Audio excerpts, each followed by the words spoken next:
was a difficult operation for our firefighters. Weather conditions are tough. The wind doesn't help us at all.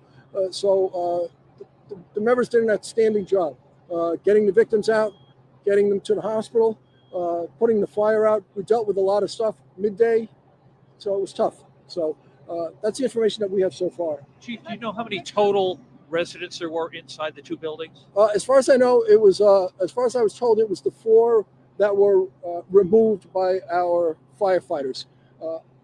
I haven't heard of any other residents in the structures at the time that had self-evacuated. So 4 victims, no fatalities. I have 4 victims right now. I don't know the status of the patients as they were transported, and as you know, we don't have that information right handy. We were a little occupied with this. We're hearing there might have been pets inside. Can you confirm that? Actually, yes. I'm glad you brought that up. Thanks, Dan. They did remove 1 dog. They resuscitated 1 dog. The dog was up and walking around, so that's a great thing. Again, kudos to the firefighters. They did a great job in doing all this. So we had a lot of things working in a short period of time, and they did a fantastic job in the operation. My guess is that the investigation is only in its infancy. Can you comment about whether there were smoke detectors, whether there were adequate exits? The fire is under investigation at this point right now. I don't have any information on that. I briefly spoke with our investigators. Again, as you mentioned, this is the beginning stages of the investigation. It was reported that there were smoke detectors that were activated during at the initial point. So that's a great point, and a great point to get across is to make sure, especially this time of year as we talk about it, make sure your smoke alarms work, carbon monoxide detectors are operational. It's important for safety. And all of your firefighters are safe? Yes. So far, everybody's, the operation is still continuing. So, we're moving along, but the firefighters, so we have no reported injuries to any firefighters at this point. Any indication of where this fire started? Right now, it's really so early into the investigation. We don't have any particular area that we're, the investigators are focusing on certain things. We have to still review. We work in conjunction with our police department and the police department investigators. So we'll review videotapes and witness accounts and the residents that were in the building to get information to us. So, but the answer to the question in short is no, we don't have an exact location at this point that we can talk about.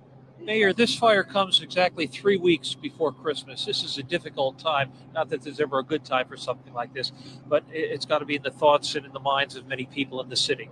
Well, I think it's a sober reminder of how important it is to be aware of any fire hazards that exist within a home, but also to be aware of exiting a building when those smoke detectors go off.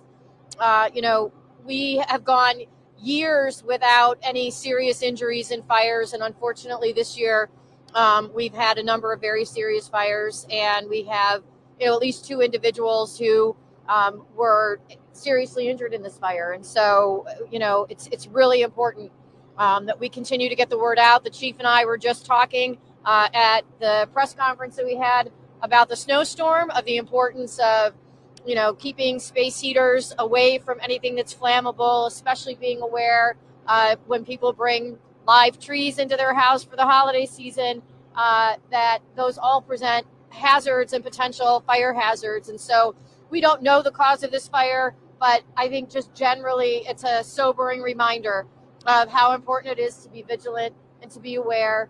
And, our prayers are with those who were impacted by this fire. And this also brings out the best of this community. We have neighbors who have come up and said, hey, if anybody needs a warm place to sit, if they need a charger for their phone, if they find additional animals, we've got crates for cats. We can take care of them. So this does bring out the best of the community as well. These first responders are braving the elements right now. You had that conference the other day talking about snow and ice and just making sure that this properties are accessible for emergencies like these. Talk about what it's been like trying to work on this fire with the ice, with the snow. Did any of that present to be a problem? That's always a problem for us. Ice is for anyone. It's a slippery area. Obviously, water freezes quite frequently. Quite instantly when it hits there. Our firefighters are trained to do. This is what our job is, and these guys do. We do it well. We're a great fire department. And, it just goes to show you what training does and what our firefighters can do. Their dedication. So sure, the cold, the wind is all work against us, but that's our job. That's what we do. We have that deep freeze coming up tomorrow, single-digit temperatures. Any message to the residents of Albany right now ahead of that? Look, again, I think it's making sure that if you're using a space heater, that you're doing it safely. Don't try to warm your house with an oven. If you really are experiencing a serious situation, please call. We can find places for people to be warm. We know that it can be really challenging when it gets really cold, and we want to ensure that we're keeping people safe. Thank you. Thank you. Thanks. Thank you. Thank you. Thanks. Thanks. Stay warm. Thank you. Good to see you. Stay warm out here. So, let me ask you this. Yeah. Is my wife nuts? What? Well, the answer to that is always no, but The correct